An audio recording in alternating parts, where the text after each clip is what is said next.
คลิปนี้จะสอนเกี่ยวกับการแก้สมผลคันหนึ่งที่มี2ตัวรับเราจะเฮ็ดแนวใดเนาะไปเบิ่งนำกันและนี่สมผล 3x บวก 8y เท่ากับ5 x y นี่จะมีค่าเท่ากับเท่าไหร่อยู่ในจำนวนทวนเมื่อมาเทแล้วคำนวณออกมาให้มันมีค่าเท่ากับ5ในนี้จะมีอยู่3วิธีแก้1ใช้การหารค่า2ใช้ตัวเป็นแทนหรือวางตัวเป็นไม้อันที่3แม่นใช้โมดูโลทั้ง3วิธีนั้นจะจบกันอยู่ในคลิปนี้เลยเนาะติดตามไปพร้อมกันวิธีที่1ก็คือนำใช้การหารค่าก่อนอื่นเลยสังเกตว่าอุปคูณร่วมในชุดของ3และ8เฮาสังเกตในสกก่อนอื่น GCD หรือว่าอุปคูณร่วมในชุดของ3กับ8ตัวนี้แม่นเฮาเขียนเลขมาตัวนี้ออกอยู่เท่ากับ1สังเกตก็รู้แล้วว่าเท่ากับ1ซึ่ง1ตัวนี้สมเทียบกับ5หมายความว่า1นี้หารขาด5ฉะนั้นสมผลนี้มีจำนวนทวนแน่นอนเนาะสารบไปแก้กันต่อเลยก่อนอื่นเลยก็คือเลข8ตัวนี้เฮามาเขียนได้ง่ายๆนี่เลยจะเท่ากับเอาเลขหยังมาคูณให้3ให้ออก8ถ้าบ่ฮอดคูณแล้วจะต้องได้บวกเพิ่มก็คือจะได้เป็น2คูณ3 6ออก6แล้วบวกอีก2มันจะเป็น8หรือว่าเอา8หารให้3มันจะได้2เศษ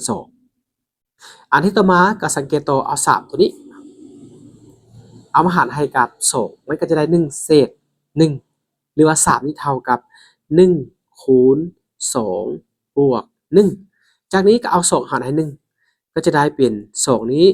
หารให้1ได้อยู่2เศษ0ก็คือเท่ากับ2คูณ1บวก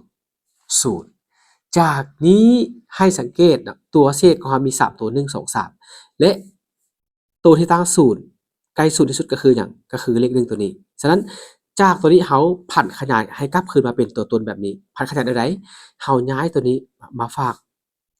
ซ้ายมือซึ่งตัวนี้เฮาก็จะได้เป็น3ลบ1คูณ2เท่ากับ1จากนี้เลข2ตัวนี้เฮาสังเกตมาถึง2ตัวนี้เฮาก็ย้ายตัวนี้มาหมายความว่า2จะเท่ากับ8ลบ2คูณ3เอามาแทนซิมบลนี้เลยเฮาก็จะได้เป็น3ลบ1คูณให้8ลบ2คูณ3เท่ากับ1คือเก่าจากนี้คูณเข้าไปจะเป็น3ลบให้1คูณ8ลบคูณลบกลายเป็นบวกแล้วจะกลายเป็นบวก2คูณ3เท่ากับ1 3ตัวนี้กับ3ตัวนี้เข้ากันได้ทางหน้านี่เขียนก็ได้บ่เขียนก็ได้1มาถึง1คูณให้ฉะนั้น1บวก2เป็น3นี่จะกลายเป็น3คูณ3ลบ1คูณ8เท่ากับ1จากนี้เท่ากับผันขยายให้มันเป็นรูปแบบของตัวนี้เพื่อสังเกตง่ายซึ่งก็จะได้เป็น3คูณกับ3คูณกับ3บวกให้8คูณกับลบ1เท่ากับ1แต่สังเกตว่าอันนี้เป็นเลข5ถ้ากับพร้อมคูณ5เข้าทั้ง2ฝากเลยเขาก็จะได้เป็น3คูณกับ5 3 15บวกวันนี้5คูณกับลบ1ตัวนี้กลายเป็นลบ5จะได้เป็น8คูณลบ5 5 1 5หมายความว่านี้เขียนว่าพร้อมคูณ5คูณ5จากนี้สังเกตง่ายๆเลยดิเลข5เลข5 y x y x ฉะนั้นเราจะได้เป็น x 0เท่ากับ15แล้วก็ y 0นี่เท่ากับลบ5อันนี้ว่าใจผลหนึ่งของสมมุติได้มาแล้วตอนนี้มันจะมีอยู่หลายใจผลหลายใจผลนั้นได้เราจะเทสได้เรามีสูตรในการเทสก็คือว่าเป็นใจผลทั่วไปก็คือ x จะเท่ากับ x 0บวก b ส่วน d เท่ากับ x 0หมายถึงหยัง x 0แม่น